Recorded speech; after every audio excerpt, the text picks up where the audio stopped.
there has been a failure to acknowledge the fact they're running on a sort of software, we're running on an operating system that is very much out of date, in which you're basically encouraging millions and millions and millions, if not billions, of economic migrants, not asylum seekers, to take advantage of the outdated asylum systems of advanced European countries. Powell was clearly onto something in the late 60s and early 70s, and I just think it is naive to say that he shouldn't have been listened to more. Clearly he should have been. Too many Christians in the post-war era have mistaken weakness and pathological altruism for charity and virtue. And I think that virtue is a much more robust and difficult thing. The more we surrender to the dynamics of replacement migration, the greater probability that we will find ourselves living in places that more resemble, Liberia, the Democratic Republic of Congo, Papua New Guinea, than the sort of flourishing advanced countries in which we all would prefer our children to live. Hello and welcome to The Current Thing with me, Nick Dixon, and returning to the show today is writer and academic Harrison Pitt, here today in his capacity as Senior Policy Fellow at Restore Britain, and we'll be discussing his recent report on mass deportations and perhaps some other things if we have time. Good to see you again. Good to see you. Good to see you in person as well. Oh yeah, instead of just remotely. Indeed, yeah. Yeah. And I'm slightly taller than people think. You've confirmed. Yes. You've confirmed that already. Let's get that out. Leo Kiss is a freak, so no one should be photographed standing next to him if they have any prudence. Yeah, it's like that massive guy at the Tory conference. Have you seen him? No, I don't go to the Tory conference. Oh, good point. There's a 7'2" guy. Just never stand next to him because you called names on the internet for a long, long time. So we agreed to do this quite late. Like last night it was agreed, therefore that's just my little caveat of saying I haven't had time to read the entire 133-page document. 113, I think. 113. Yeah. I'll try to make it sound even bigger. So I read 112. But I've got a decent stab at it, so I thought we'll get into the detail in a bit. But I did also want to just ask at the start, why produce this paper on mass deportations, given that even Labour are saying we need deportations? Of course, Reform say we want to leave the ECHR, but even the Tories are now saying that. So given that all these parties have admitted it anyway, so what does this add? It adds a sort of comprehensive detail that is lacking elsewhere.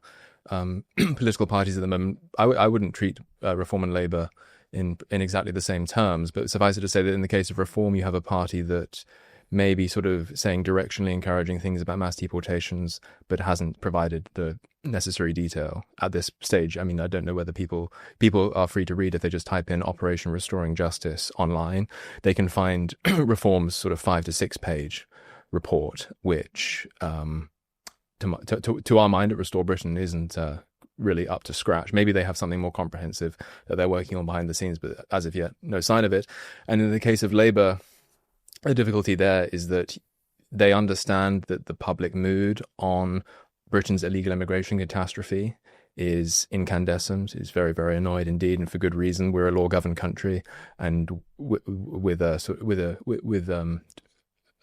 tradition of taking our sovereignty seriously, and given that is our tradition, to be law-governed and to be sovereign, and to make a great deal of our sovereignty, particularly since the Reformation, there is inevitably going to be an annoyance when people...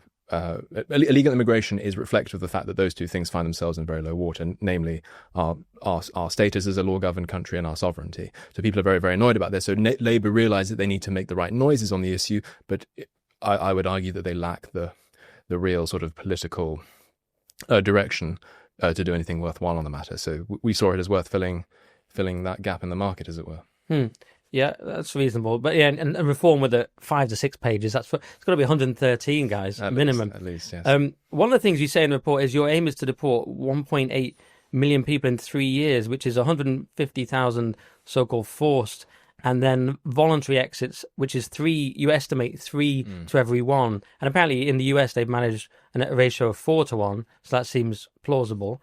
But how do we get there from not being able to deport a single person? I mean, that's so... You've made it sound quite reasonable in the report, but given where we send 1 back and get 2 from France, it's a massive change. Conservative Party and Reform, at least in terms of their public pronouncements, are now exceptions to this general rule, but there has been a failure to acknowledge the fact that we are at the level of law in our country. We're running on a sort of software, we're running on an operating system that is very much out of date. We're talking here about in short, about the sort of the post-war human rights legal architecture. All sorts of international treaties and domestic legislation feed into this, from the UN Refugee Convention on Human Rights, our Domestic Human Rights Act, our membership of the European Convention on Human Rights, which is the text of which is interpreted by the court in Strasbourg, and that court, through something called the living instrument doctrine, has effectively expanded on the original meaning and text of the convention and extrapolated from that to produce outcomes that would have been like way out of kilter with the intentions of the original drafters in 1950, 1951. So we find ourselves at this stage in history, having run on this operating system for the better part of a generation at this point, and there has been a kind of timid reluctance on the part of our mainstream political parties to challenge that sort of post-war framework, that post-war consensus, because there's been, if you speak to normies, they'll say things like, this is kind of people who listen to, I don't know, The Rest is Politics with Rory Stewart and Alistair Campbell. Hang on, you're talking about my five-a-side football team here. That's I take offence. They actually do listen to that. I wasn't sure who, but it turns out it's for people in North London who I know. Those sorts of people. And if you were to, I don't know whether you speak to them off the pitch, but were you to do so, you'd probably hear them say things like this.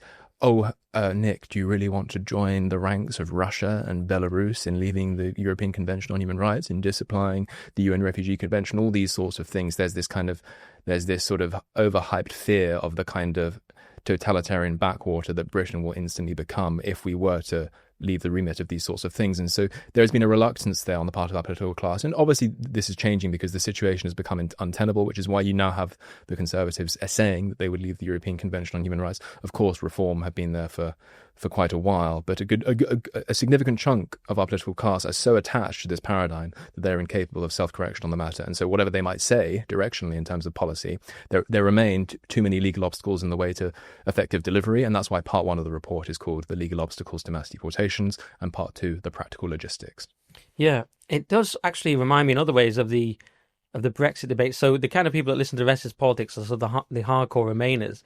And you actually had a figure in here that 52.7% of people would be more likely to support their MP if they backed mass deportations. I was like, well, I've heard that number before. So, yes. So this is the problem. There's a squeamishness amongst, despite that number, there's a squeamishness amongst people, about what this actually entails in reality. And of course, there's massive media resistance.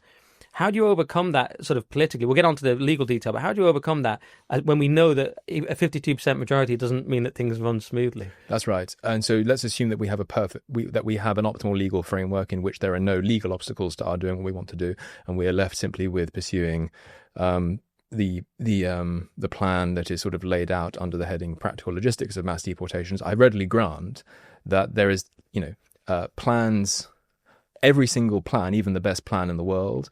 I'm not saying this is the best plan in the world, but even the best plan in the world assumes a whole set of variables applying elsewhere in the world. In order for it to be maximally effective, you need to have a civil service that is intent on delivering this sort of thing. You need to probably bat off domestic resistance. You probably need to defund many of the NGOs that are going to cause trouble to you. There are all sorts of other things, and these, alas, are not mentioned in the report because you can only say so much in a report. But I'd readily grant that there is likely to be domestic resistance. We've seen this in the United States. Trump was sort of scuppering Trump's agenda a little bit. This is why we split our practical logistics section into two parts.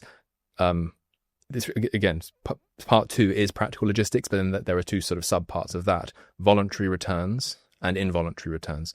The real advantage of not putting all of your eggs in the forced deportations basket is that you minimize the amount of resistance you're likely to encounter, because I readily grant that if you go into these, particularly into these sort of highly ghettoized neighborhoods with, men with riot shields, like beefed up immigration enforcement looking like French gendarmes, and you go into these sort of neighborhoods, you're likely to encounter this sort of tribal resistance that you can see in the United States.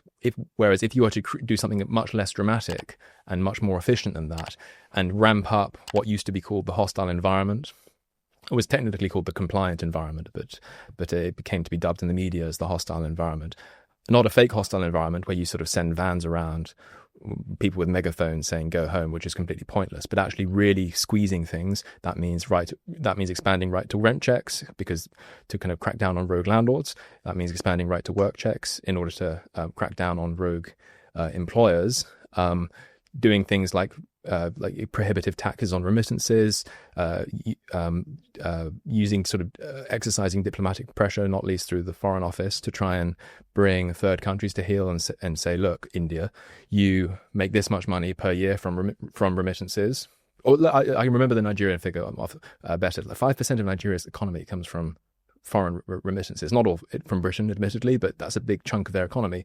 If we, in Britain, were to say, look, we've noticed that your nationals have rather a habit of overstaying on their visas and living here as illegal immigrants after the expiry of otherwise legal visas, unless you voluntarily accept these people back and cooperate with us in trying to return them back, we are going to put a prohibitive tax on remittances. So it means using these slightly subtler methods, which are harder to resist because they're less visible. They're not quite as brazen as sending immigration enforcement into ghettoized neighborhoods. Although, of course, on occasion you will need to do that, because the forced deportations, in the same way that we don't put all of our eggs in the forced deportations basket, it would be foolish to put all of your eggs in the self deportations basket as well. These are sort of mutually reinforcing aspects of the same overall strategy to achieve mass deportations, and I think that they both need each other a great deal, and the one without the other is really no good at all. But together, they also drive each other up as well. So the more you expand the hostile environment, and the more you raise the probability of someone being forcibly deported,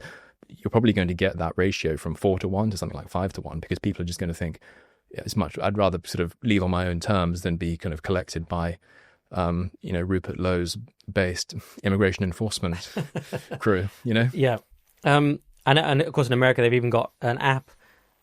Which you mentioned, there's this portal. Of course, they've got all these videos as well. One controversial one with Theo Von, the comedian, where he didn't want to be in it. But they've got these cool videos and apps to say, hey, leave the country. That's right. So that's all part of it. Stuff like that too, definitely. Yeah. And if anyone's out there saying, well, we don't need this, or you guys are just super right-wing, I mean, there was a market analysis you mentioned from Thames Water, which concluded up to 1 in 13 people in London is an illegal immigrant. And that's based on estimates from 2017. So we can assume it's higher. And they now outnumber our armed forces.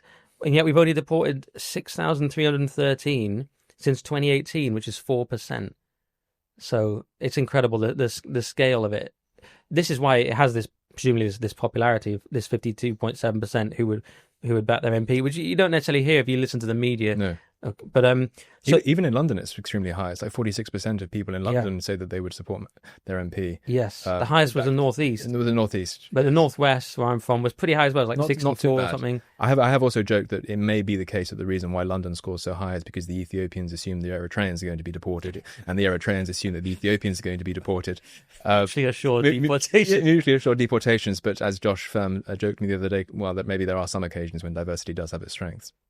I'm neutral. I'm just the interviewer, but interesting perspective. The ECHR is a big one. And everyone talks about the ECHR. It's become just well known that we have to leave it, or that's become very common.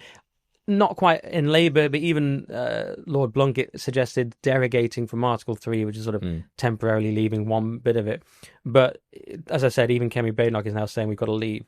I'm shocked. Even I am shocked by some of the things in the report. So we can't take into consideration the crimes. We've all seen these stories in the Telegraph where we can't take into consideration horrible crimes of people we want to deport. But this goes back to this Chahal versus UK, which is a 1996 case of a Sikh separatist. And they decided that whenever substantial grounds have been shown for believing an individual would face a real risk of being subjected to treatment contrary to Article 3, the activities of the individual in question, however undesirable or dangerous, cannot be a material consideration. Yep. Insanity. So that's where a lot of this stuff comes back to about, we hear in the press about chicken nuggets and we can't deport a paedophile in case they don't like him in his home country. Is it all rooted in that case or similar cases? So the main articles of the European Convention on Human Rights that tend to be cited in order to block deportation efforts. It's always 3 and 8. It's always 3 and 8. And so Article 3 is the one that prohibits torture. And the fear in this case being that if you are to remove someone, deport someone, you can't fall afoul of what's called the non-refoulement principle, the idea of returning someone who claims to be an asylum seeker to the very situation from which they have sought asylum. And what the real import of the Chahal versus the United Kingdom verdict, which was one delivered from Strasbourg, as you say, in 1996, is that it expanded the scope of Article 3 in such a way as to kind of like cut off any sort of countervailing concerns about public safety at the root. It was basically just saying Article 3 is absolute in its application. And this is an example of the Strasbourg court taking it upon itself not only to interpret the original text of the convention in good faith and think what that means, how does this apply to that current situation. In a judgment dating from 1978, the Strasbourg court invented something, which is now actually a popular jurisprudential concept in America as well, called the living instrument. I mentioned it a bit earlier, whereby judges are put in the position of expanding on the original text of the convention and extrapolating on the original text of the convention in order to interpret it as the 1978 decision puts it, in the light of evolving modern circumstances. That sounds harmless on one level, because for example, you might say about the First Amendment, well, the founders didn't know that radio existed because it hadn't been invented at that point. But if you were to apply the principle of free speech in good faith to this new bit of technology, radio, as opposed to, say, pamphleteering or print media, it would mean that the president can't just shut down a radio station because he doesn't like it. That's probably a fair way in which you can expand a convention. You could expand the First Amendment, and indeed it is expanded to cover forms of media that the founders weren't aware of, and so that's a perfectly legitimate example of principles engaging with new circumstances. But what the living instrument doctrine has done in practice is it has been more, as applied by Strasbourg, what it has done, it's been more a matter of Strasbourg interpreting the convention in the light of new values or evolved values or their own perception of changed values than to do with things like new technologies. And so it leads to these very troublesome decisions. And so that's an example of Article 3 frustrating deportation efforts, and that goes back to 96. Yeah, I was baffled by that, this living instrument problem, because if it is this living instrument, that should be ideal for it to adapt. These things came about in the post World War II era. Yeah. A lot of it was because of Jewish people, etc. And now we have a completely different situation. Why doesn't the living instrument recognize that? It only basically recognizes leftist fads, as far as I can see. There's a really simple answer for that. It's a very good point. Like, there's no reason why the living instrument doctrine shouldn't, in principle, deliver right-wing verdicts. Is maybe, in order to, like, the right at the moment is saying exactly these sorts of things, that the convention is outdated, the UN Refugee Convention is outdated, the 1967 alteration, like protocol alteration to the UN Refugee Convention, is outdated. We need we live in a world of mass intercontinental migration. The original draft just didn't take this into account. Therefore, we should tighten the scope of these things rather than expanding the scope of these things. The reason they always expand is because what living instrument doctrine does in practice, if not in principle, is it basically empowers a judicial oligarchy to act arbitrarily. And so what you get is the rule of judges. And given that Western judges, more or less in every single country that I'm aware of in the Western world, the kind of judicial class leans left liberal. That's why you get an expansion rather than a contraction of their interpretations of the scope of these principles to effectively license open borders. Well, not to license open borders, but to prevent countries from patrolling their borders effectively. I have noticed this. I mean, some are saying we should televise more things like they do in America, where we could see what judges are up to. You do get a Twitter video occasionally going around, people like, who's this guy? Where they can't believe something a judge is saying because it's so absurd. We should see more of that. That might help. We should. So we've got the ECHR, but of course we've also got all these domestic acts to repeal, not just the Human Rights Act. You had a whole list of them in there. I was not even aware how many there were. You hear about we're tied to the ECHR via the Human Rights Act in some way, right? The other countries don't seem to be. Denmark, for example, doesn't seem to be beholden to it in the same way, even if they're in the ECHR. But then there was like about 6 other ones you mentioned. How do we? What are the key ones, and how do we get out of them? Right. So, in the case, so the good thing about our situation is that Parliament does technically remain sovereign. The difficulty is that Parliament's I don't know, self-assertive muscles, if you like, have atrophied in this period. And I think it is also partly a reflection of the fact that our political class is very, very mediocre and therefore quite keen, actually, to outsource a lot of decision-making to sort of offstage actors, faceless quangos, to say it's out of our hands, Strasbourg has decided this. Wasn't that a large part of the project of Blairism to really deliberately do that? I think very much so, because I think he was well aware that the kind of that the ideological predilections of the types of mandarins who would be staffing these institutions were going to be kind of kindred spirits ideologically, as it were. So that's definitely a big part of it. So, but yes, Parliament technically remains sovereign, and so when it comes to in the case of the European Convention on Human Rights, if I may just say one more thing about that, in the paper I do actually give sort of two options on the matter, or we give two options on the matter. You can do, and people can argue as to which they regard as cleaner. You can just selectively disobey rulings from Strasbourg, because Strasbourg does not have a 101st Airborne Division that can sort of bring us to heel if Parliament, or if a government commanding a majority in Parliament were to decide, well, actually, no, we don't agree with the Chahal versus the United Kingdom verdict, and so we're not going to apply it in this case. Under Article 46, we are obliged to, at an abstract level, because that's what Article 46 says. It says that all members should abide by final rulings in any decision to which they are parties, and they're also under the European Convention of Human Rights. They're under Article 39 of the European Convention of Human Rights. There are a provision is made for something called interim decisions. These are sort of like temporary injunctions. This is what happened in the Rwanda case. That actually wasn't a definitive shoot down on the part of Strasbourg. What they said in that case is they basically paused government policy rather than sort of shooting it down entirely. We could technically just ignore Article 39 rulings and Article 46 rulings, again, temporary and permanent rulings, on a selective basis and pursue our best interests if we wanted to do so. The major difficulty with that, though, is that as sort of autistic North Europeans, we take law quite seriously. We sort of think, oh yes, well, it's a self-binding mechanism. That's what the treaty is, and given that we've signed this treaty in good faith, we're going to be jolly good chaps, and we're going to abide by it. Peoples with slightly more Mediterranean or maybe even Eastern European passions often just selectively disobey rulings on a regular basis. We could technically do that, but if given that is somewhat out of step with the British national character, the idea of not abiding by a treaty which you've signed in good faith, full withdrawal is another option. So you've got full withdrawal or selective disobedience. Both are technically practicable, but on a kind of rule of law argument or a kind of legal sovereignty argument, that full withdrawal is probably cleaner. So those are the options on the European Convention on Human Rights. But and also the island question complicates that, doesn't it? Yeah. Which is a bit. Given limited time, I slightly skipped it because the island is such a nightmarish topic. But it sounded like from that, deviating from it rather than fully coming out of it would be better, because otherwise it scuppers things like the Good Friday Agreement. It may well do so, yeah. So this is why what I basically say in the ECHR section is, if you fancy your chances of dealing with Northern Ireland and the European Union, which I suggest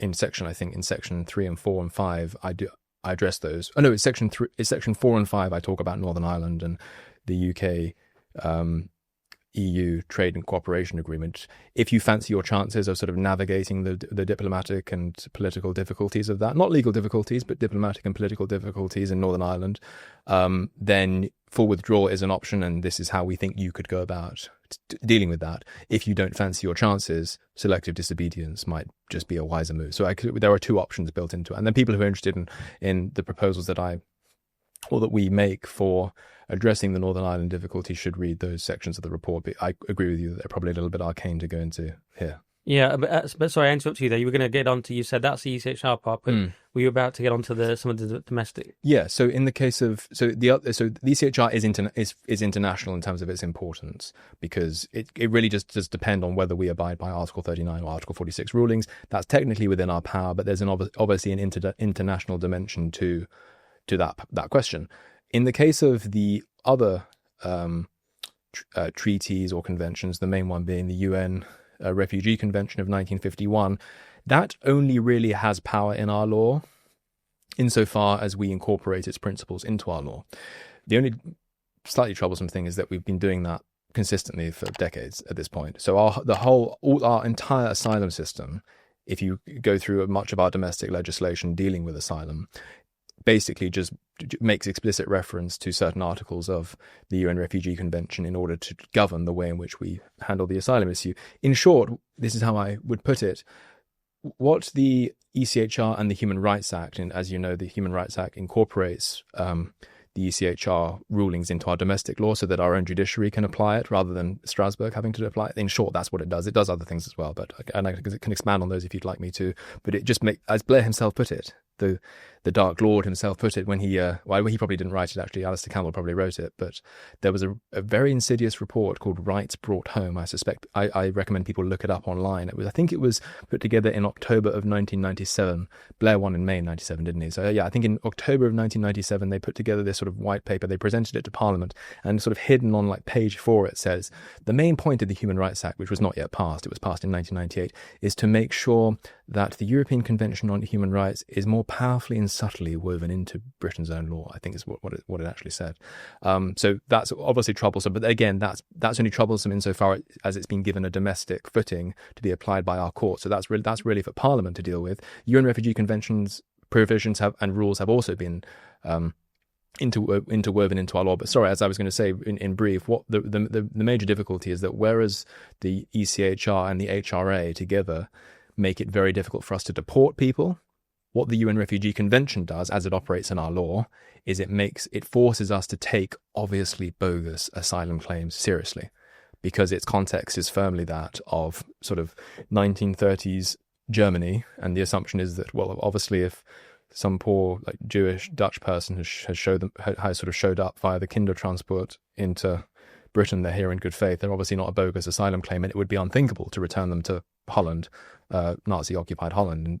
But obviously we don't live in that world today, and so it really does tie the hands of governments and forces them to take all asylum claims, even obviously bogus ones, seriously. So we actually make some positive suggestions, not just about how we should repeal every reference to the UN Refugee Convention in our law, but put in new ones, which would basically oblige governments only to take refugee claims seriously if they are being sought from a neighbouring country, A, and B, if that country is classed as unsafe in our domestic law, given that all of the countries that neighbour Britain to this day are classed as safe.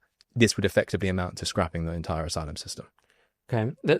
So much there. The Blair quote's interesting because he later said that it was the devil's own job to get out of all these conventions that he had created. Mental. This is his memoir. You're right. We quote it in the thing. You probably in 2010, isn't it? 2010, he wrote a memoir called A Journey, which is very interesting. People should read it. He's oddly candid at times. I don't quite know what he thinks he's doing, but he basically says that the UN Refugee Convention, the ECHR, and the human... Well, I think, in fairness, he might not mention his own Human Rights Act. So he might have left himself off the hook. He might have been talking... I think he might only have mentioned the UN Refugee Convention, which was the 1950s, and the European Convention of Human Rights, which was also the 1950s. Right. But in any case, there's an admission there. Yeah, so his bureaucracy is good, but not the older ones. But yeah. Perhaps that's what he meant. And so you mentioned the UN Refugee Convention there, and Reform have recently said they would suspend it, but you want to go further. Yeah, and I don't want to be sort of like counter-signaling them for the sake of it. It's the fact that you've got any major political party saying that they want to disapply this sort of linchpin of post-war, the post-war understanding of human rights and all, human rights and all the rest of it. The fact that you've got not mainstream, you got an insurgent party saying that they would disapply this, which is the word they used, that they would disapply it for 5 years, is something. But I just think that's just lacking in ambition. We live in a very new century of mass intercontinental travel, and as such, our sort of global asylum system should reflect that fact. Otherwise, you're going to have an unsustainable situation in which you're basically encouraging millions and millions and millions, if not billions, of economic migrants, not asylum seekers, to take advantage of the outdated asylum systems of advanced European countries, which is not only bad for those European countries, but is bad, as I argue in this paper, is bad for the world in the long run, for two main reasons. If the West went under tomorrow, if all Western countries tomorrow were to become godforsaken slums, and they're on their way to being that by the middle of this century, then all of the sort of innovative capacity and innovation and research that is such a boon to the rest of the world would be wiped out in one fell swoop. So that would actually be bad for the rest of the world as well. And the other good thing about making our asylum system sort of more continental in the way that it operates, in other words, if you're seeking asylum from Africa, you should seek asylum in an African country. If you're seeking asylum from Europe, you should seek asylum in a European country. Like making it more continental and less global. Another advantage to that is that it would give third world leaders in particular a stake in the regional stability of their own backyard. They can't just fob off the problem on sort of naive, decadent Europeans. Seems very reasonable. And we haven't even got into things like the ICCPR. I mean, there are millions of these things. Yes. But you mentioned the main ones. What about this critique of your last thing on the ECHR? I found a critique from Pete North, who's wont to do these quite moderate critiques of people on the right. So there was he said that he read your report and said the ECHR has been given disproportionate significance through misreporting of asylum rulings, all of which came from compromised British judges in British courts. As such, the priority is to first make all the necessary domestic reforms before even thinking about pulling the trigger on ECHR exit. Leaving the ECHR entails a lot of lengthy and unproductive politics when the case simply isn't made that the ECHR is the central problem. What do you think of that? Well, we just spent 5 minutes on a case which was very significant, the Chahal versus the United Kingdom case. And so the idea that I think he said, the quotation there was all of which are our own domestic judges. That's clearly not true. If the Chahal versus the United Kingdom case, which was made by Strasbourg, I don't dispute the fact that through Blair's Human Rights Act, a lot of this has, quote unquote, been subtly and powerfully interwoven into our own law. Maybe I should talk a bit more about the Human Rights Act now in order to address some of this. What the Human Rights Act does is it gives our domestic judges the power to make use not only of the European Convention on Human Rights articles themselves, but the Strasbourg's evolving body of case law in interpreting rules of common law, which they can strike down. They can strike down any rule of common law by referencing this body of this sort of ECHR legal corpus, which is forever evolving, by the way, is under the living instrument doctrine. They can strike down any rule of common law. They can strike down any government act, and they can strike down, by act, I don't mean primary legislation. I mean a government decision like the Rwanda case or something like that. And I forget what the third one is, but it gives them a huge amount of power to strike down a lot of government-led policy. What they can't do, through the Human Rights Act, although they will often try to do it by using pressure, they can't strike down primary legislation. If there is an act of Parliament that it has been that has achieved royal assent, you can't strike that down because that is statute law, and under the doctrine of parliamentary sovereignty, that has to be supreme. But what they can do is they can make a declaration of incompatibility, say, this act of Parliament is incompatible. It cannot be interpreted in a manner compatible with the Convention or the evolving body of case law growing out of Strasbourg. And usually that is sort of interpreted as a form of pressure on Parliament to make the necessary changes, although Parliament, if it doesn't want to, doesn't have to. But so yeah, I don't dispute the point that a lot of these problems are domestic, and Pete North I would agree with him that there is too much of a focus on the ECHR, but to pretend that it has no influence at all is, I think, similarly mistaken. There is only one section on the ECHR. There's a whole section on the UN Refugee Convention. There is a whole section on Northern Ireland. There is a whole section on our relationship with the EU, and a whole section on our domestic judiciary. So we tried to be comprehensive in our treatment of the various legal obstacles that get in the way of mass deportations. The ECHR is one of them, I would argue. Right. Yeah, he was concerned that if a successful program of re-immigration is contingent on leaving the ECHR, then it seems likely that the whole agenda will be bogged down in constitutional and legal wrangling for years before the first aircraft takes to the skies, was his quote. Yeah. So you have the same concern.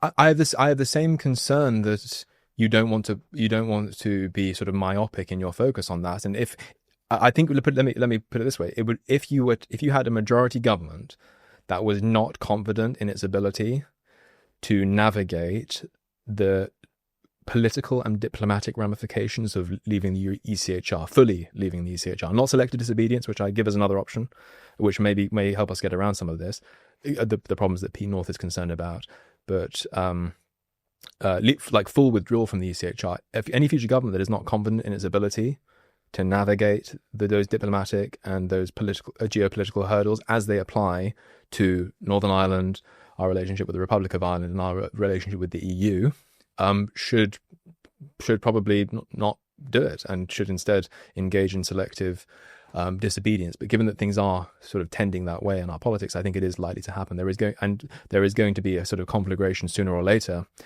and it's possible that it should be said too that it's possible that the EU would and the Irish Republic would give us a headache even if we did just engage in selective disobedience. So I just think that these are difficulties that, yes, that they may be tiresome and tedious in many ways, but they're coming our way whether we like them or not. Although I agree that the ECHR is by no means the only thing of concern, which is why there's only maybe 1,500 words on it, and there's plenty of words on all the other sort of things getting in the way. Yeah, and I'm actually worried we won't get onto the practical things, so we better get onto that because we've already done loads on that. There's more we could say. Maybe we'll get to it if we have time about how Douglas Carswell suggests dealing with some of these activist judges. But I wanted to get on some of the practical side of how you deport people. So the government recently has said we need digital ID, famously. Yes. But you pretty much say that e-visas are sufficient and that we don't need it. I don't think many people in the country believe that digital ID will solve illegal immigration. But you say the existing e-visas should be sufficient. Yeah. We already have all of the digital infrastructure we need to make sure that people who are living in this country on visas abide by the agreements that built into those visas once they've expired.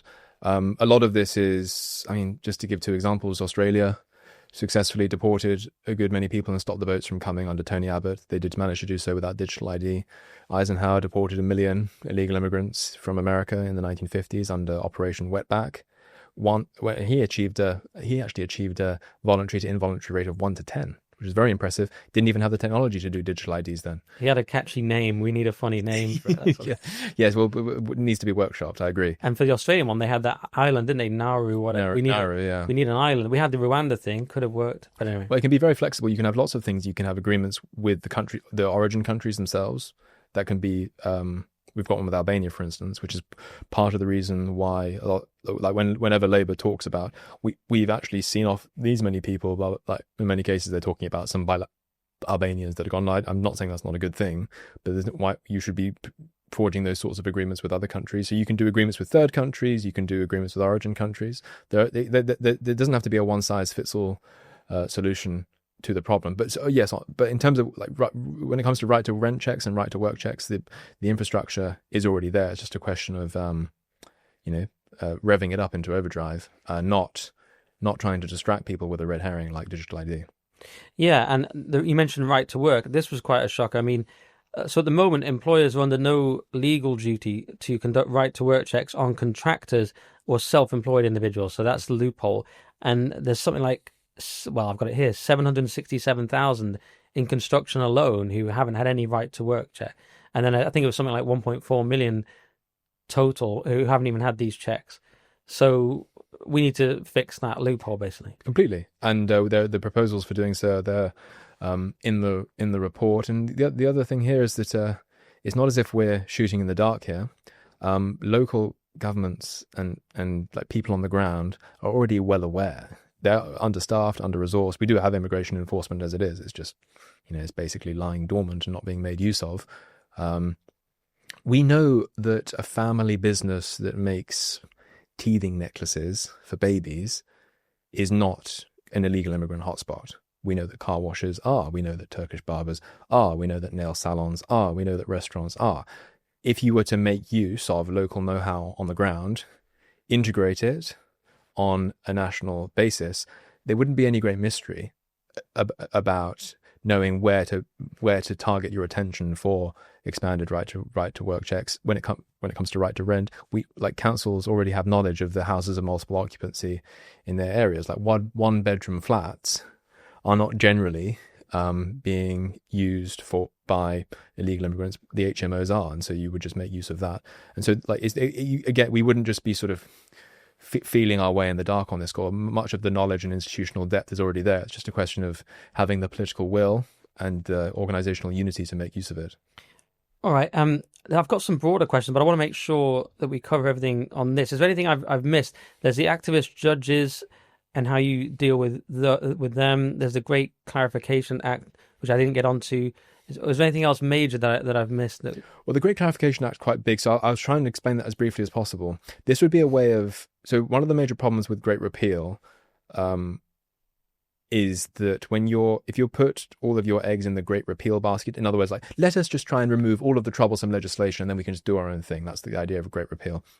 The problem is that when you have an activist judiciary, you can never really be sure in advance which bits of statute they're going to make use of to make their disruptive judgments and which ones they're not going to do so. So if you just try and repeal everything so that they don't have the tools at their disposal to deliver troublesome judgments, you may miss something and they may find something else. That can never be a perfect job. You can never capture everything. So while much should be repealed, and we talk about a lot that should be repealed, we also suggest something called a Great Clarification Act. The major function of a Clarification Act isn't to create a legally new situation. This is a crucial point. It's to dispel legal ambiguity. An example, the 1766 Declaratory Act. Lord Rockingham's government, the kind of Rockinghamite Whiggish government at the time, had climbed down from something called the Stamp Act that had been imposed on the Americans and which was very unpopular in the 13 colonies. This was a decade or so before the Americans made their Declaration of Independence. Things were sort of rumbling then.